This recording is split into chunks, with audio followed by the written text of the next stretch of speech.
നമസ്കാരം. നമ്മളിന്ന് സംസാരിക്കാൻ പോകുന്നത് പ്രിയദർശൻ സംവിധാനം ചെയ്ത ഭൂത് ബംഗ്ല ബാലാജി മോഷൻ പിക്ചേഴ്സിൻ്റെ ബാനറിൽ അക്ഷയ് കുമാർ നായകനായിട്ട് പ്രിയദർശൻ സംവിധാനം ചെയ്തിട്ടുള്ള സിനിമയാണ് ഭൂത് ബംഗ്ലാവ്. നിങ്ങൾക്ക് എല്ലാവർക്കും അറിയാവുന്നതുപോലെ മലയാളത്തിലെ ഏറ്റവും പ്രിയങ്കരനായ ഒരു ഡയറക്ടർ തന്നെയാണ് പ്രിയദർശൻ. മലയാളത്തിൽ ഒട്ടേറെ ഹിറ്റുകളെല്ലാം സമ്മാനിച്ചിട്ടുണ്ട്.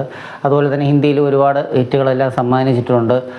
പിന്നെ ഭൂത് ബംഗ്ല ഞാൻ കണ്ടത് നെറ്റ്ഫ്ലിക്സിലൂടെയാണ്. ഈ സിനിമ തിയേറ്ററിൽ വിജയമായിരുന്നു. ഒരു ക്ലീൻ ഹിറ്റ് സ്റ്റാറ്റസ് നേടിയെടുത്ത ഒരു സിനിമയാണ് ഈ പറഞ്ഞ ഈ ഭൂത് ബംഗ്ല സിനിമ. സിനിമയുടെ അഭിപ്രായത്തിലോട്ട് കടക്കുന്നതിന് മുമ്പ് സിനിമയുടെ കഥയിലോട്ടൊക്കെ നമുക്ക് കടക്കാം.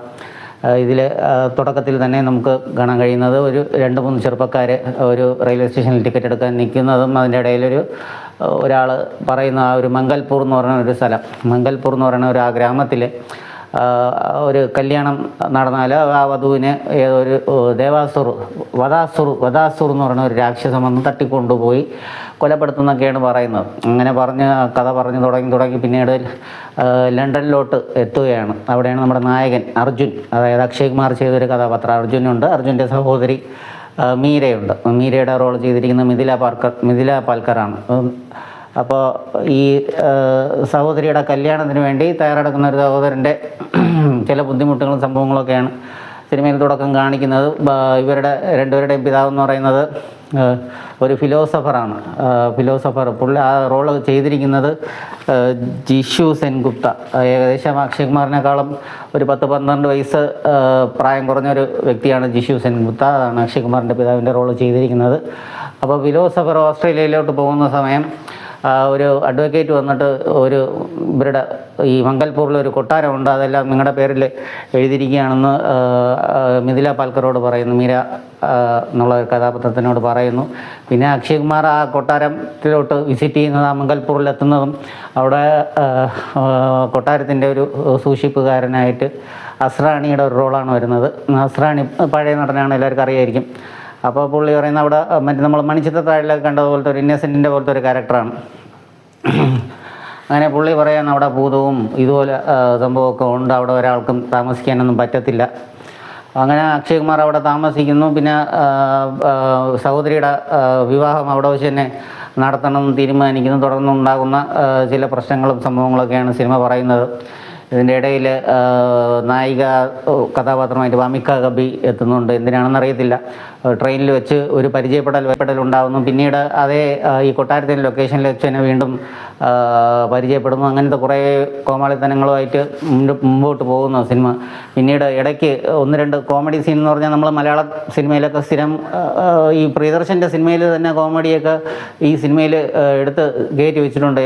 ഉദാഹരണത്തിന് മറ്റേ കിളിച്ചുണ്ടൻ മമ്പഴത്തിലെ ദുബായ് കണ്ടിട്ടില്ലേ എന്നുള്ളൊരു ഡയലോഗ്സ്. പിന്നെ കുറേ മലയാള സിനിമ, അത് ഏതാണെന്ന് മനസ്സിലാവുന്നില്ല, ഒരുപാട് മലയാള സിനിമയുടെ സീൻസ് അങ്ങോട്ടും ഇങ്ങോട്ടൊക്കെ ഒരു റീമിക്സ് മാതിരി എടുത്തിട്ടുണ്ട്. പിന്നീട് ഒരു 1-2 ഹൊറർ എലമെൻറ്റ്സ് വരുന്നത്, ആ ഒരു ഡോർ തുറക്കുന്ന അത് അതിൻ്റെ ഒരു സിനിമാറ്റോഗ്രഫിയും സംഭവമൊക്കെ നന്നായിരുന്നു. അത് സിനിമാറ്റോഗ്രഫി ചെയ്തിരിക്കുന്നത് ദിവാകർ മണി. പിന്നെ മ്യൂസിക്കും കുഴപ്പമില്ലായിരുന്നു. പിന്നെ മെയിൻ ആർട്ട് വർക്ക്, ഇതിൽ എനിക്ക് സിനിമ കണ്ടപ്പോൾ തോന്നിയത് ഇതിൻ്റെ ആർട്ട് വർക്ക് ഒരു ഗാലറി പോലെ പ്രദർശിപ്പിക്കാൻ വേണ്ടി എടുത്തൊരു സിനിമയാണെന്ന് തോന്നുന്നു. സാബു സറിലാണ് ആർട്ട് വർക്ക് ചെയ്തത്. ഇന്ത്യയിൽ തന്നെ മികച്ചൊരു ആർട്ട് ഡയറക്ടറാണ് സാബു സറിൽ. പുള്ളിയുടെ ഒരു ആർട്ട് വർക്ക് ഒരു ഗാലറിയെ പോലെ ഒരു ഡിസ്പ്ലേ ചെയ്യാൻ വേണ്ടിയിട്ട് എടുത്തൊരു സിനിമ പോലെ തോന്നി. അത്ര അധികം ബഡ്ജറ്റുള്ളൊരു സിനിമയാണ്. പക്ഷേ തിയേറ്ററിൽ ഹിറ്റായിരുന്നു. അതെങ്ങനെയാണെന്ന് അറിയത്തില്ല. പക്ഷേ ഈ സിനിമയുടെ പിന്നെ പരേഷ് റാവൽ വരുന്നുണ്ട്. പരേഷ് റാവലിൻ്റെ ഒരു കോമഡി എന്ന് പറഞ്ഞാൽ മൂട്ടിൽ തികത്തുന്ന അതൊരു സീനിന് ഒരു റെപ്പറ്റേറ്റീവായിട്ടൊക്കെ പോകുന്നുണ്ട്. തികച്ചും അസഹനീയമാണ് ആ കോമഡി സംഭവമൊക്കെ. വളരെ വളരെ ദുസ്സഹമായ ഒരു കോമഡികൾ. പിന്നീട് 1-2 ഇല്ലോജിക്കൽ സീൻസ് ഉണ്ട്, ഒരുപാട് ഇല്ലോജിക്കൽ സീൻസ് ഉണ്ട്. പിന്നെ ഇങ്ങനത്തെ സ്റ്റോറിയിൽ ലോജിക്ക് പറയേണ്ട ആവശ്യമില്ല, എന്നാലും പറയാം. ഇതിൽ തന്നെ അക്ഷയ് കുമാറിൻ്റെ കഥാപാത്രം ഒരു നോക്കിയ 1100 ഉപയോഗിക്കുന്നത്. അത് അപ്പോൾ നമുക്ക് ഒരു കാലഘട്ടം 2004-2005 എന്നൊക്കെ നമുക്ക് മനസ്സിലാക്കാം. ആ സമയത്ത് തന്നെ ഈ അക്ഷയ് കുമാറിൻ്റെ പിതാവ് ഈ പിതാവ് എന്നുള്ളൊരു കഥാപാത്രം എത്തുന്നതിന് മറ്റേ കൽക്കരി ട്രെയിനിലൊക്കെയാണ് എത്തുന്നത്. പിന്നീട് പ്രിയദർശൻ്റെ സ്ഥിരം പരിപാടിയായ മറ്റേ ചെമ്പ് ഉരുട്ടുന്ന ഒരു പരിപാടി, ചെമ്പ് ഉരുട്ടി ക്യാമറ അത് ഇതിലുണ്ട്. പിന്നെ ഭാഗ്യത്തിന് മറ്റേ ഈ ചൂണ്ടയിടുമ്പോൾ ഷൂസ് പോകുന്ന സീൻ ഈ സിനിമയിൽ കാണാൻ കിട്ടിയില്ല. പിന്നെ അങ്ങനത്തെ ആവർത്തന വിരസമായിട്ടുള്ള ഒരുപാട് തമാശകളുമായിട്ട് മുമ്പോട്ട് പോകുന്നു. പിന്നെ ഇതിൽ ഒരു രാക്ഷസനെ കാണിച്ചിട്ടുണ്ട്. ആ രാക്ഷസനാണ് ഇതിലെ മെയിൻ വില്ലൻ. ഒരു ഹെൽ ബോയ്ക്ക് ബാറ്റ്മാനിലുണ്ടായ ഒരു രാക്ഷസൻ എന്ന് വേണമെങ്കിൽ പറയാം. ഒരു വവ്വാലിൻ്റെ കുറേ ആക്രി തുണികളൊക്കെ കെട്ടിപ്പറക്കിയ ഒരു വവ്വാലിൻ്റെ ഒരു രൂപത്തിലൊരു രാക്ഷസനെ ഉണ്ടാക്കി വെച്ചിട്ടുണ്ട്. തികച്ചും അസഹനീയം എന്ന് വേണമെങ്കിൽ പറയാം. പിന്നീട് ഇതിൽ രാക്ഷസൻ്റെ റോള് ഇത് ഈ പ്രിയദർശൻ തന്നെ മുമ്പ് വടക്കൻ വീരാഗത ഇറങ്ങി 1989 വടക്കൻ വീരാഗത ഇറങ്ങി ഭയങ്കര ഹിറ്റും പാരിതോഷികങ്ങളും പുരസ്കാരങ്ങളും എല്ലാം നേടിയെടുത്തൊരു സിനിമയാണ്. അത് ഇറങ്ങിയപ്പോൾ അതിൻ്റെ ഒരു ത്രില്ലിൽ പ്രിയദർശൻ്റെ ഒരു ആഗ്രഹത്തിൽ കടത്തനാടൻ അമ്പാടി എന്നൊരു സിനിമ എടുത്തു. അതിൽ വലിയൊരു ഫ്ലോപ്പായിരുന്നു. അതിൽ ഒരു മോഹൻലാൽ ഗുഹയിലോട്ട് പോകുമ്പോൾ ഒരു പ്രേതത്തിൻ്റെ സീനുണ്ട്. ഇതുപോലെ തുണിയൊക്കെ വിരിച്ചിട്ടൊരു ഭൂതം ഇങ്ങനെ പറക്കുന്ന ഒരു ഭൂതത്തിൻ്റെ ഒരു സീനുണ്ട്. അതേ കണക്ക് തന്നെ നമുക്ക് കിളിച്ചുണ്ടൻ മാമ്പഴത്തിലും കാണാൻ കഴിയുന്നുണ്ട്. ജഗതി ശ്രീകുമാർ ചെയ്തൊരു വേഷം, ഒരു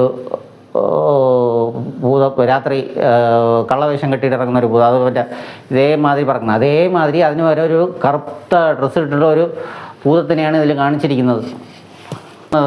നമുക്ക് ദൃശ്യത്തിൽ മറ്റേ മുരളി ഗോപി പറയുന്നൊരു ഡയലോഗുണ്ട് മറ്റേ സിദ്ദീഖിൻ്റെ അടുത്ത്, എനിക്ക് താങ്കളെ മനസ്സിലാക്കുന്നില്ല. ഇത് തന്നെയാണ് പ്രിയദർശൻ്റെ അടുത്ത് ചോദിക്കാനുള്ളത്. ഇത്രത്തോളം കഴിവുള്ള ഡയറക്ടറാണ്. ഇത് ചുമ്മാ അങ്ങോട്ടും ഒരു കുറേ കോപ്പിയൊക്കെ അടിച്ച് സിനിമകളൊക്കെ വെച്ച് എന്തോന്നാണ് പരിപാടിയിൽ നിന്ന് ഒരു പിടിയും കിട്ടുന്നില്ല. പിന്നെ എന്തോന്ന് പറയാൻ, ഒരു ഗാനരംഗങ്ങളിലുള്ള ഒരു ക്യാമറ വർക്കൊക്കെ നന്നായിരുന്നു, കുഴപ്പമില്ല. പിന്നീട് ഇതിനൊരു ഫ്ലാഷ് ബാക്ക് കിടക്കുന്നുണ്ട്. ഫ്ലാഷ് ബാക്ക് ഒരു 40 വർഷം മുമ്പുള്ള ഫ്ലാഷ് ബാക്ക് എന്ന് പറയുന്നത്, അതായത് ഏകദേശം ഒരു 65-70 കാലഘട്ടം. പക്ഷേ ഇതിൽ കാണിക്കുന്നത് 65-70 കാലഘട്ടത്തിനെ കാണിക്കുന്ന ഒരു 500 വർഷം പഴക്കമുള്ള ഒരു സംഭവമായിട്ടൊക്കെയാണ് കാണിക്കുന്നത്. അതിൽ ഒരു മ്യൂസിക് മെഷീനൊക്കെ ഒരു പുള്ളിക്കാരൻ ഉണ്ടാക്കി വയ്ക്കുന്നുണ്ട്. അന്ന് ടേപ്പ് റെക്കോർഡറൊക്കെ ഉണ്ട്, പക്ഷെ ഒരു മ്യൂസിക് മെഷീനൊക്കെ ഉണ്ടാക്കി വെച്ചിട്ട് അതിലുള്ള ഒരു സംഭവം ഡബിളിനെ വരുത്തിക്കാനും തിരുത്തിക്കാനും അങ്ങനത്തെ കുറേ ഉടായ്പ് സീനുകൾ പിന്നെ കുറേ ഒരു കാട്ടവരാതെന്ന് വേണമെങ്കിൽ ചുരുക്കി പറയാം. തികച്ചും ഊളപ്പടം. പുതിയ വീഡിയോ ആയിട്ട് വീണ്ടും വരുന്നതായിരിക്കും. ഇഷ്ടപ്പെട്ടവർ ലൈക്ക് ചെയ്യുക, കമൻറ്റ് ചെയ്യുക.